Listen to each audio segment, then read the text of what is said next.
দর্শক বন্ধুরা, আজকে নিয়ে চলে এসেছি নাস্তার একটা রেসিপি। ছোটরা তো পছন্দ করবে, তার সঙ্গে বড়রা কিন্তু ভীষণ ভীষণ পছন্দ করবে। আজকের একদম ইউনিক একটা রেসিপি এবং মজাদার রেসিপি। চলুন আজকের ঘরে থাকা আলু দিয়ে আজকে রেসিপি তৈরি করব অতি সহজেই।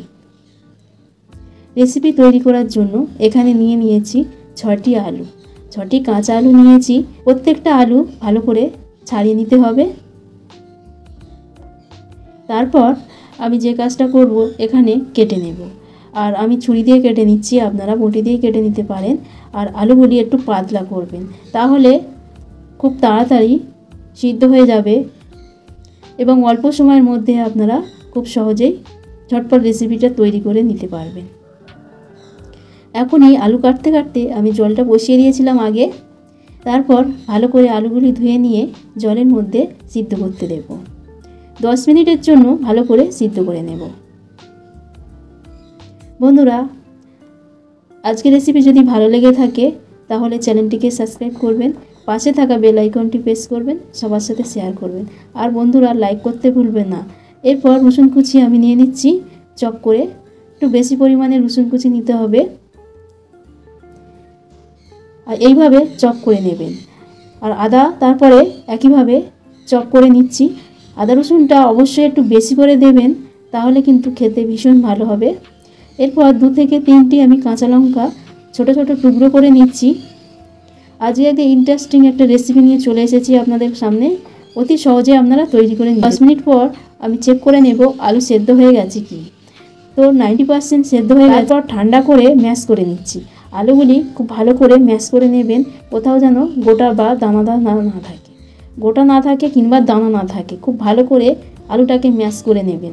আলুটা যত ভালো ম্যাশ করবেন, এখানে নাস্তা রেসিপিটা ততই মজাদার এবং ইন্টারেস্টিং একটা রেসিপি তৈরি হবে। এরপর আমি 1 চামচ লবণ দিয়ে দিলাম। তারপর কর্নফ্লাওয়ার দিয়ে দেবো। আর কর্নফ্লাওয়ারটা আমি দেবো 5 চামচ। যেহেতু এখানে আলুটা নিয়েছি 6টি, তার অনুযায়ী আমি 5টি নিলাম। আর আপনারা যখন বানাবে একটু কম বেশি হতেই পারে, আপনারা কর্নফ্লাওয়ারটা দেবেন। তারপর খুব ভালো করে মেখে নেবেন। তারপর ডোয়ের পরিণত হয়ে যাবে। তো আমার খুব ভালোভাবে হয়ে গেছে।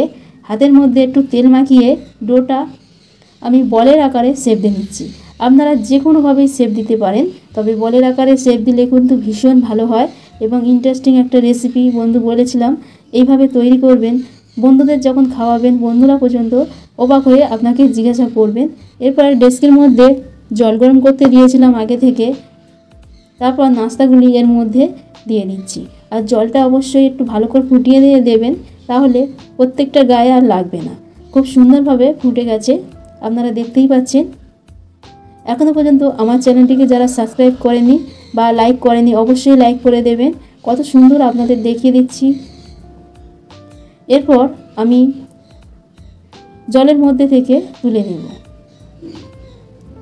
সঙ্গে সঙ্গে আপনারা ঠান্ডা জলের মধ্যে দিয়ে দিবেন। এতে করে প্রত্যেকটা খুব সুন্দরভাবে তৈরি হয়ে যাবে এবং একটার সঙ্গে আর একটা সেট হবে না। আর আপনাদের দেখাচ্ছি কতটা স্পঞ্জি হয়েছে। তারপর যে একটি মশলা তৈরি করব, এখানে চিনি দিয়ে দিলাম 1 চামচ। তারপর দিয়ে দিলাম চিনি 1 চামচ। আর তার সঙ্গে দিয়ে দিয়েছি কালারের জন্য কাশ্মীরের গুঁড়ো লঙ্কা দিয়ে খুব ভালো করে মিশিয়ে মশলাটা আমি তৈরি করে নিচ্ছি। মশলাটা খুব সুন্দর করে তৈরি করে নিয়েছি। এরপর আমি একটা ফ্রাই প্যান বসিয়ে দিয়েছি গ্যাসের উপর, দিয়ে তেল দিয়ে দিয়েছি 2 থেকে 3 চামচ। তারপর আমি আদা এবং রসুন দিয়ে দিলাম, দিয়ে খুব ভালো করে ভেজে নিচ্ছি। একটু লাল করে ভেজে নেবেন।